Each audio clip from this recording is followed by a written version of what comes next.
All right. Welcome to episode 14 of the Midwest Angler Podcast. I'm Matt Deitch, joined by Scott Sturman. Big night tonight, episode 14. We got the 13 rod giveaway here. Nice little prize package, the Cold Snap toothpick. Are you excited about it? I can hardly contain my excitement. I could hardly work today. Yeah. People were like, "Oh, he's in a good mood. What's he in a good mood for?" And I didn't work today. I hardly slept. I was there, but I've been hardly sleeping the last few weeks because of the giveaway. I couldn't wait because we've had some awesome pictures posted on our Facebook page. We did have a lot of great pictures. Thanks to everyone who did enter. Really cool pictures. A lot of people taking their kids out. I noticed that too. That was awesome. Some of my favorites. Yeah, it's always a good picture, and a lot of them weren't just of them out there fishing or holding the fish. It was them just sitting on the dock or just being out. A lot of good sunset pictures that should be on a wall. There were a lot of cool pictures. Yeah, so thanks everybody who did that. Like the page now. Continue to follow us on there and all of our other places too. Make sure you're checking out our website too. I think that a lot of people forget that you created that website for us and you got some great articles on there. Yep, a couple articles, a lot of pictures that aren't on the Facebook page, that aren't on the Instagram page. So yeah, go check that out too. Yeah, if you can't get enough of us here, definitely go there and check us out because you get to see these good looking mugs on there too. We should charge. We really should, But we're not gonna because we're not that type of free. Yep. So yeah, what do you got? Oh, should we start off with questions? Let's go into questions. We asked yesterday on our Facebook page, we asked if anybody had any questions for us this week for the show. Should we start with Lance's right away? Yep, I got Lance's. I would like to know when open water fishing will start, please and thank you. It's not going to be for a while, Lance. Thank God. I know you and I both know that we'd like it to get here a little earlier than what it's going to be, but I guess we all just got to be patient. Yeah, we're all in it together here. I'm all right. I was thinking about it. We ice fished in December, January, February, March. We get April. That's 5 months, and I don't think it's. I guess it's crazy. It's an equal compromise, I suppose. There's years where ice out is already in the middle of March, so we'll give it to you this year. You know when the last time we went ice fishing last year was? It was later in March, wasn't it? March 20. March 20. March 20. So it was around, and we could have probably went a couple more times after that last year. Yep. I think I ended up going on a vacation somewhere in there down to Florida. Yeah, that's right. You headed down there. But yeah, I went back in my pictures yesterday just because I kind of wanted to see, and I don't think it'd be crazy. The snow is going to be a problem when that finally melts, but I don't think it's crazy if we ice fish at the very, very beginning of April yet. Yeah, I can still do some ice fishing for a while. I just wish that it would warm up a little bit and quit being negative wind chill out there all the time and quit snowing. Yeah, we've got plenty of snow and we're supposed to get more this weekend. Yep.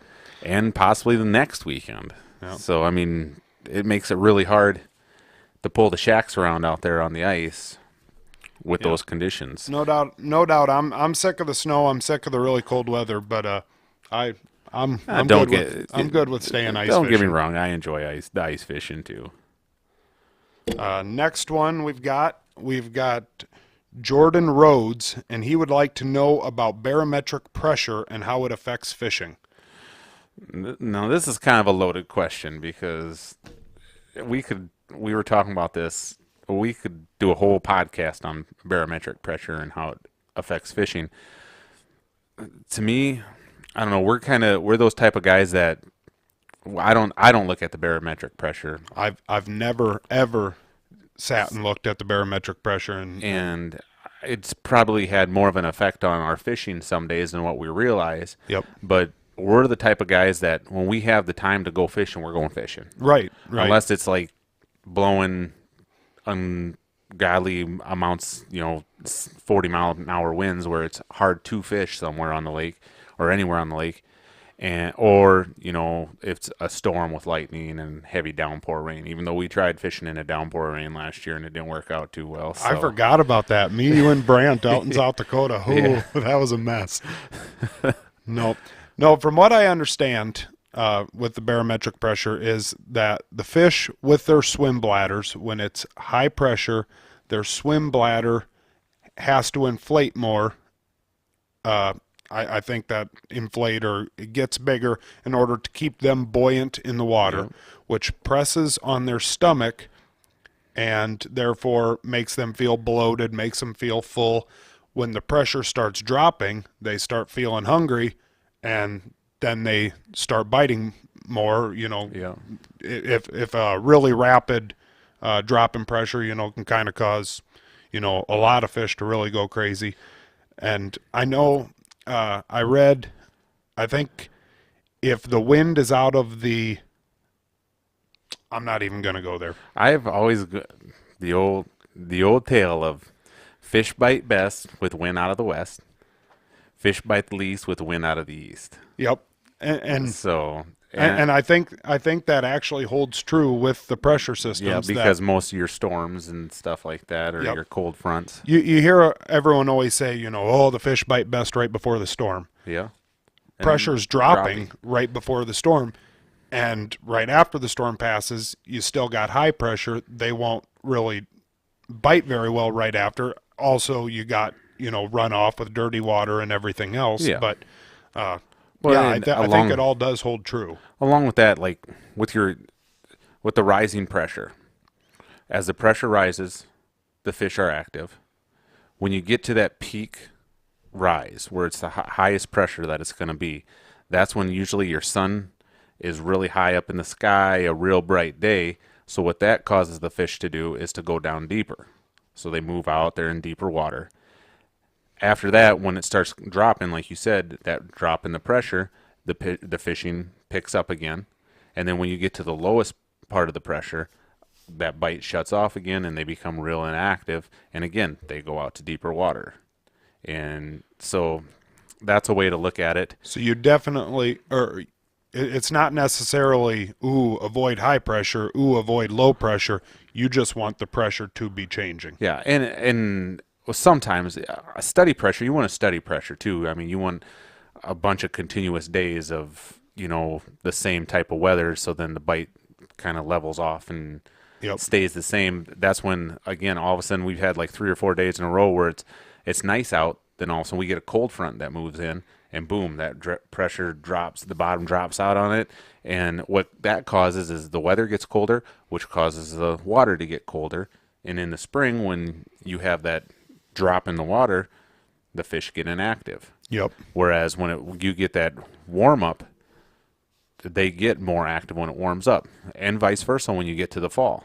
All of a sudden you got really warm water, and a cold front comes moving in, and a lot of times people think, oh, here comes a cold front, the fish aren't going to bite. Well, in the fall, that warm water where they're inactive again here, that cools down, boom, they get active and start feeding because they're like, oh, winter's coming. We need to put on the feed bags. We need to eat because, some of your bigger predator fish don't eat a lot during the winter time. Right.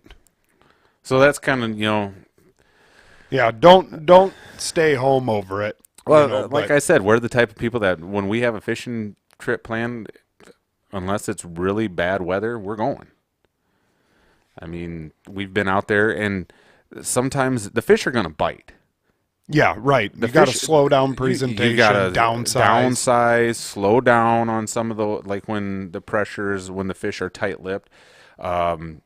Sometimes it might be, well, we'll say if the walleyes aren't biting so well, sometimes you might have to go to like a real slow presentation, maybe like a live bait, like a leech or something like that, slow it down.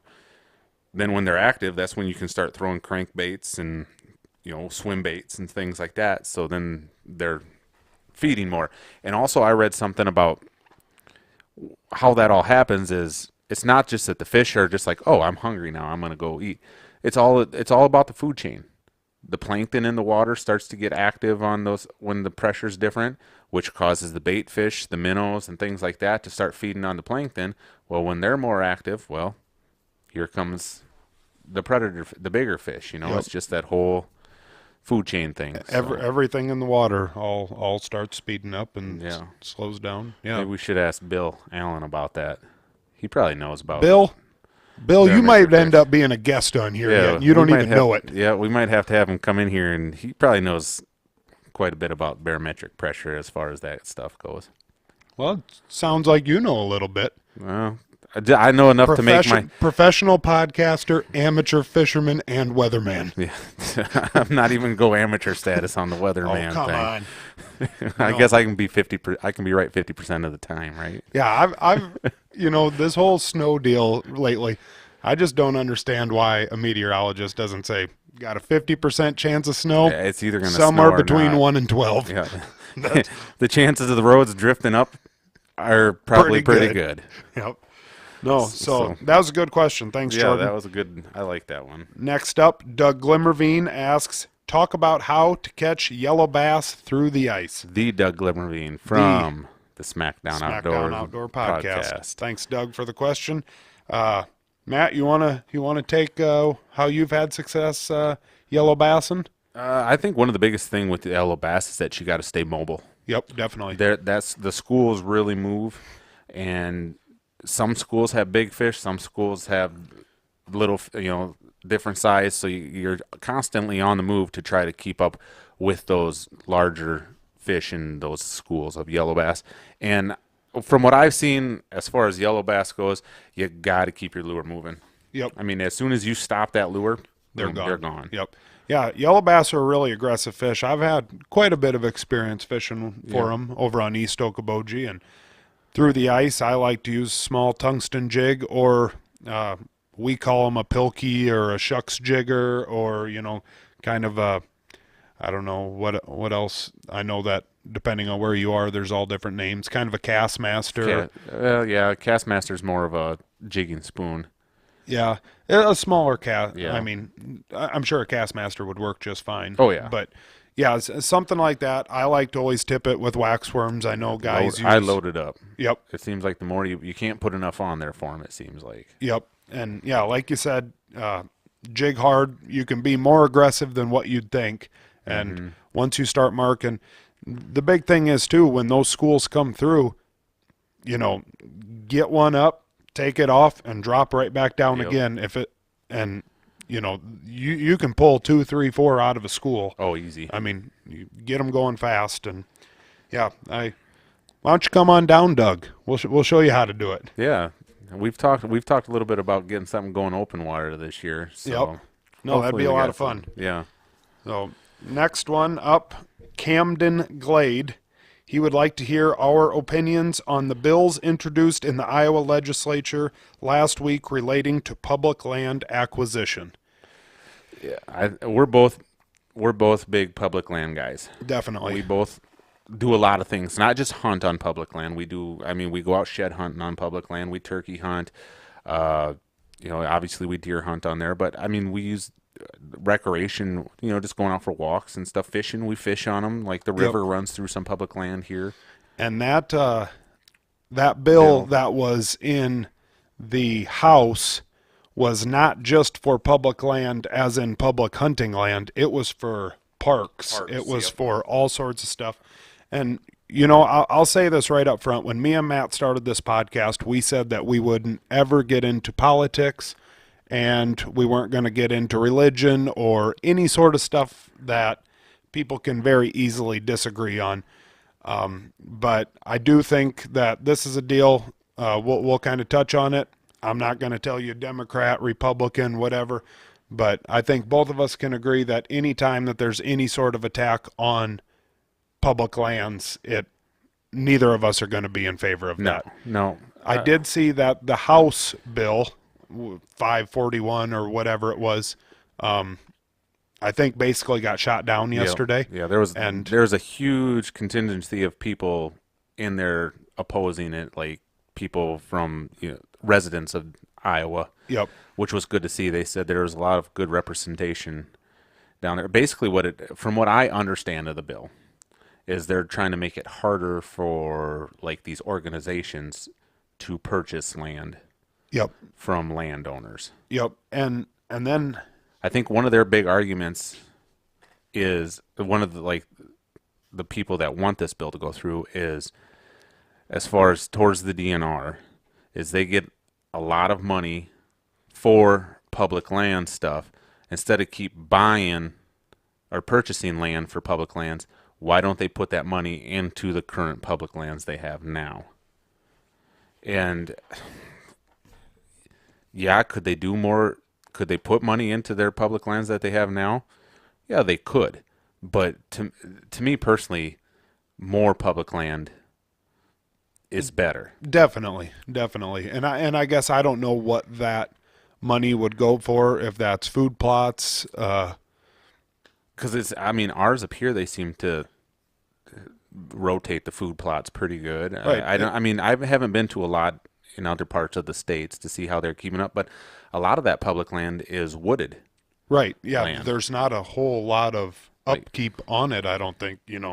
Let it go natural, keep and some weeds down every once in a while. And just reading up on it a little bit too, I don't know. It's just, I think it's kind of the Farm Bureau is kind of in on it, and yeah, we won't get into that too much. well, Yeah, no. first of all, because we don't know like Right. a lot about the bill, and again, we don't like to get into politics. We're public land guys. We're always going to be in favor of more public lands because, yeah, I don't know. They don't want tax breaks for the farmers who sell or donate their land to these programs, and I don't know. Without public lands, we don't have a lot. I mean, I'd say 75% of the hunting I do, if not more than 75%, Definitely. Definitely. is on public land. Yep. And I also read a deal that Iowa is ranked, I believe it was number 46 on total amount of public land per size of Yeah. the state. I'm sitting here thinking, I feel like we've got, a pretty good amount of public land here in Lyon County. But, obviously once you get outside of Lyon County, it's probably not as good. I know that there's some big chunks down in central and southern Iowa, whatever. But yeah, if we're number 46 and they're trying to pass a bill like this, that it's not good for No. anything. And I think a lot of states, there's been attack on public lands the last few years. I don't know. I don't understand it. I don't get it. The big push for us right now is getting more people involved with the outdoors, and the less opportunity there is for people to get in, like public lands, for people to get into the outdoors, is less people are going to do it, which is sad to me. Right. Not everyone can afford to buy 80 acres of recreational no. property. And Or lease it, or I mean, any of that. Yep. It's just, it's not just hunting. I mean, I know personally there's some ponds right here in Lyon County on public land. The Rock River runs through Boone's. You Well, can fish all that. like you said too, about like people, like these counties want to put bike trails in. Yep. You want to put a bike trail in. Well, now that's going to be Yep. caused by this, because Yep. all that land a lot of times gets donated, because that farmer then gets a tax break or something along those lines, and they're able to put in these recreational trails and these parks, and I don't know. I'm glad that it got shot down. Yeah. The one in the Senate is still going. Still going, and Still that's going. kind of a little different one from Yep. what I was reading. And yeah, neither of us are experts on this, so we'll just leave it at the point that any attack on public lands isn't something that we're probably in favor of. Yeah, and if you guys know more about it than what we do, go down to the bottom on our YouTube video in the comments and just inform us a little bit more. We want to be educated on it. We like to learn about these things. We don't want to give anybody any false information or anything like that. So yeah, definitely go down there, come to our Facebook page, comment on there, let us know. Yep. And I think this is our last question, but this is out of Greg Stubbe. He would like to hear our thoughts on Iowa implementing a state park permit. He says that we had one before, but they were not able to figure out how to make it work with people manning, park permit stands and whatever else. And I've actually talked to Greg's son Luke about this here. When we first started the podcast, he wanted us to kind of touch on this, and what they are wanting is some sort of state park pass where you get a sticker, whatever, $10, $20, whatever, for a year's worth, for upkeep of the state parks, for making sure that the boat ramps are in good, good Yeah. condition, bathrooms, fish cleaning stations, whatever. Yeah, I don't personally know how I feel about it. I definitely understand the argument. I I like the thought of, good bathrooms, good fish cleaning stations, whatever. And I think what they said is, I think part of our fishing licenses go towards upkeep on that type of Yeah. stuff. And I think what their concern is that these pleasure boaters get to come in, use all the facilities, whatever, paid for by the fishermen. And if I'm not right on that, Luke or Greg, drop down in the comments on the Facebook page and share any information that you have. Start a discussion, whatever. I know Luke and I talked about it a while back, but yeah, I don't know all the information of what they're trying to propose. So And I mean, I think that it would be good to charge like that to use the state park, like their ramps, for that upkeep. Everybody should have to pay for it. I mean, it shouldn't just be the people putting their boats in. If you're going to do anything at the state park, right. whether it be camping, whether it be just going there for the day and doing some hiking on the trails, there's all upkeep in that. There's employees at those state parks that need to get paid. And I've never really thought about it much. I mean, there's sometimes on Spirit Lake where I put on a Minnewacan State Park up on the north side, and I've always wondered. The first time I ever went in there, I was kind of looking like, well, where do I got to? It's like, do I want to pay? Where do I got to pay to use this? And there is no station there to pay compared to like when I went out to South Dakota before. I went to like Lake Elvin or up to Lake Thompson, and to use the state park ramp, you have to get a state park sticker. Now, I don't know what it is now, but it was $5 like for the day and like 20 or $25 for the season. On in the grand scheme of things, if it's you know paying for the upkeep of all those facilities, having nice facilities like that, fish cleaning stations are awesome. That's one thing South Dakota has right. They have a lot of things right, but that's one thing that I love about South Dakota is the fact that a lot of those places have fish cleaning stations. I think that Marble Beach had one. I think there might be one. There might be a couple of different couple spots over at the lakes now. Yeah, I'm trying to think. West Is side there, of West Okoboji, does Emerson have one? Emerson Bay, I think, has one. Yeah. Well, those are. It's nice to have those things, but whereas South Dakota, you have to pay to use like the state park facilities, and yeah, there. I don't. To me, I don't think there's really anything wrong with buying a permit for that stuff. If I know my money is going to upkeep that state park, I don't have a problem paying Oh, it. Definitely not. it's just But like when you go hopefully buy it a doesn't get license. thrown in some fund somewhere Yeah. else where, you know. Yeah, you hope that's not what happens. I know our DNR is underfunded. Yep. I really feel it is. Talking to some of the conservation officers and just, I think sometimes it seems like, yeah, I do think, if the concern is somebody manning the pay station, I don't truly think that you have to have anyone man the pay station. I'm thinking in my head, me and a buddy of mine, Dan Teeslink, went up to Blue Mountain State Park up in Minnesota and went hiking last year, and they had a park fee, whatever. And there in the parking lot, you pulled an envelope out, you put your money in the envelope, you dropped it in a drop box, and then you pulled a little tab off the off oh, the okay. uh, off the envelope, and you could stick it up on the dash of your car. If you paid for the yearly deal, then I think they eventually sent you a sticker that you could put in the window. If you just did the day deal, $7 for the day, $20 for the year, whatever it was, then I think that they would send one to you, or you just have the day pass up in your window. I don't think that you need to have workers there all the time. Like I said, I think most people are going to be all right with giving their money to the state park, knowing that the money is staying there at the state park. If you want to have, they do have employees at most of these state parks Yeah. anyhow, just randomly, once a day, every couple days, just go strolling through there, see if they have it. and make sure the ticket is harsh for the people that do take advantage of it. Oh, And yeah. if it's $20 for a year or $150 ticket, there's not too many people that are going to gamble on the $150 ticket. No. I don't think, but No, I'd agree with you there. Well, we kind of ran up in a situation like that up on Lake Ponset last year.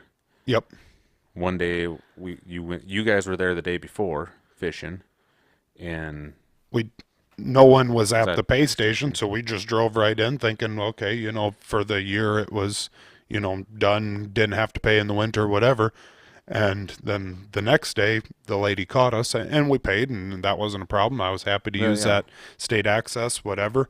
But yeah, And I, like here, just our conservation board at Lake Pahoja is that way. You can get a $5 day pass or a $20 yearly pass, and that runs from Memorial Day to Labor Day. yep, If I'm right on that. During the winter, you don't have to pay to go down there and ice fish yep, or use the trails. yeah. As much as with it being a state park, public land, whatever, I love the thought of it being free, but I also Yeah. love the thought of having nice facilities there. Yeah. So I mean, you got to pay for a license. You got to pay for all this stuff. So,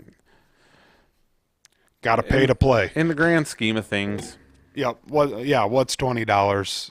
and it might, to that point, it might keep away some of those people that are like, well, we got to pay there. Well, if they're afraid, if they don't want to pay to use a nice facility like that, what were they going to use it for? Right. I mean, were they just going to go out there and fool around and Leave their beer cans and I mean, it might turn. Look at Gitchy Manitou. yep. It's a prime example. I mean, you're always seeing in the police reports people getting busted out there doing stuff that they shouldn't be doing. Yep. No, Greg or Luke, if you would, drop down in the comments on the Facebook page. Tell us what you guys are proposing, because I know that they've actually talked to some legislatures and tried to get something going. Drop down in the comments on the video. Let us know what you want, and then if there's any other listeners that are for this, want to get some information and try to get something started, talk to Greg and Luke, and Maybe get something brought down there to Yeah. Des Moines. No, we appreciate all the topics. I think Yeah, that's great. They're great questions. We like that stuff. We always have plenty of stuff to talk about, but it's nice to hear what people want to hear us talk about that are, faithful listeners to Yep. this old podcast of ours. Yep. No, we at that. Well, we got this weekend. We got the Sportsman Show coming up Sportsman here in Show. Sioux Falls. Yep. Kind of the annual thing. Is it as good as it once was? No, Isn't it? No. I don't think. I think I've only gone like the last 2-3 years, and It used to. Growing up, it used to be a lot bigger. Okay. I don't know if it was just because I was smaller. That- It that- seemed like a big grand thing. And you'd run around and get all the free pamphlets that you didn't even know what they were. You'd walk out of there with a whole bag of stuff, and mom and dad would be like, "What are you going to do with all that?" And you bring it home and you look at it for a week or two, and then it just end up getting thrown in the garbage. But it's at the arena. yep, yeah, a lot of hunting trips, fishing trips. A lot of campers, boats. What else they got there? A lot of like four-wheeler type things. Yep. It's always kind of fun to go to, just something to kind of try to get you geared up towards the spring and Right. Well, and looking at this weekend with not so good weather, if you're gonna have to stay inside, you might. Yeah, if you can make it to Sioux Falls, yeah, you check might it as well out. go do something like that. Buffalo Wild Wings is right across the road. That never sucks. No, yeah, you gonna hit it? Maybe on Friday since we got the day off of school. Good call. Maybe, yeah, go see what it's all about this year. It's always fun to run into some people. There are a couple places that have tackle booths out there, and usually Yep. have some pretty good show deals there. Is it Reed's Sporting Goods or something that Reed's. always has that one big end deal, and they And they- a lot of they times have some good deals. They have some good speakers. Ted Takasaki is going to be he? talking. I'm not sure who else is going to be there, but that's one that I saw for sure that popped out was Yep. him. No, yeah, if you're going to be in the area, that's something to hit. I think you can get discount tickets at like Campbell's usually or something. Can you? Campbell's or Lewis or something. What is it, something like that. $5-8 to get in normally? Something like that. So, like I said, it's always fun for kids. Bring your kids out there, let them run around, pick up a bunch of pamphlets about different areas, and there's some cool mounts sometimes there. Some taxidermist guys there, and some little custom tackle, small companies kind of are there, and kind of nice to see, support them too. Yeah. Other than that, yeah, it's about time, isn't it? About time. The old 13 Wicked Ice combo giveaway. We got the Midwest Angler Podcast decal. I got to grab a couple of these from you because I had a couple. I got a couple of them. I got a couple requests for them. Did you? Good. People were like, "Oh yeah, we like watching." Jan Meester and Randy Meester messaged me on Facebook. Cool. Jan did and said, "We need a couple of those. We really like listening to you guys' podcast. They really like listening to them about the Hooked on Hardwater event." Yeah. So. No, that was cool. That was definitely cool. Yeah, and if like we said before, if you want to take a bunch of them and go down to Sunshine Foods and throw them on a bunch of random vehicles, we're not going to tell you to do it, but we're not going to get mad at you neither. So Heck no. So, all right. Well, I went on the internet and found this deal to randomly select people. I don't know if this is going to work or not. I'm not sure. Holy buckets. I talked about Vanna White last week, and you went out and got the Wheel of Fortune. I mean, this is a big time deal. Is there a bankrupt thing on there? Yeah. So if it lands on bankrupt, then they have to buy it from us. Then we get to choose one person to buy it from us. So we're going to start this off. Here we go. Oh, it's even got sound effects. Yeah, it's got sound. Dun, dun, dun, dun, dun, dun, dun. Is that it? I think they know before us. Is there any like explosions? Still going. It's still going. Are you sure still there's spinning? It's just they're still spinning. Kind of like them rims you used to have on your truck. They just keep spinning. Oh, there's a winner. We have a winner. We got it.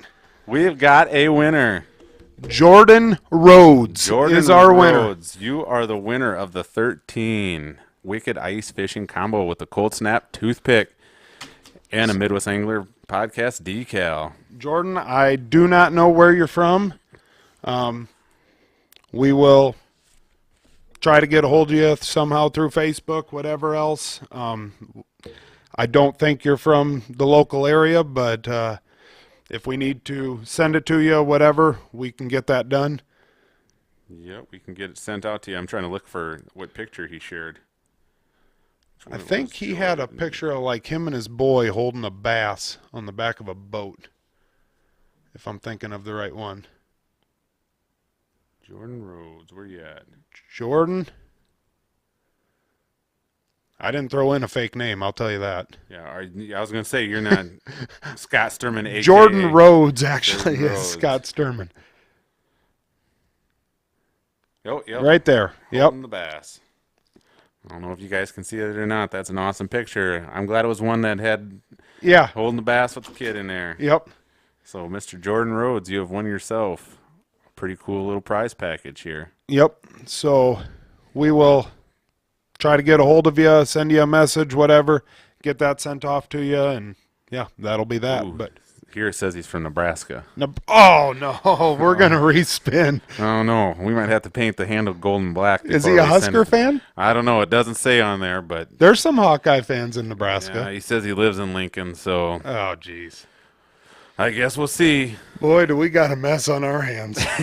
Well, congratulations, Jordan. Hopefully you enjoy this little prize package that's going to be sent your way. Yeah. So unless you got something else, I think that's the way we'll conclude the show. And keep getting out there and think warm thoughts so we can have a little bit warmer weather. Yep. Yeah, hit the subscribe button on YouTube or iTunes or wherever you do. SoundCloud. Yep. Wherever you listen or watch the podcast, hit the subscribe button. That always helps. Otherwise, I think that's where we'll leave you and see you again next week. The week of the Bassmaster Classic. The week of the Bassmaster Classic. We got something big coming. Big. So all righty. See ya.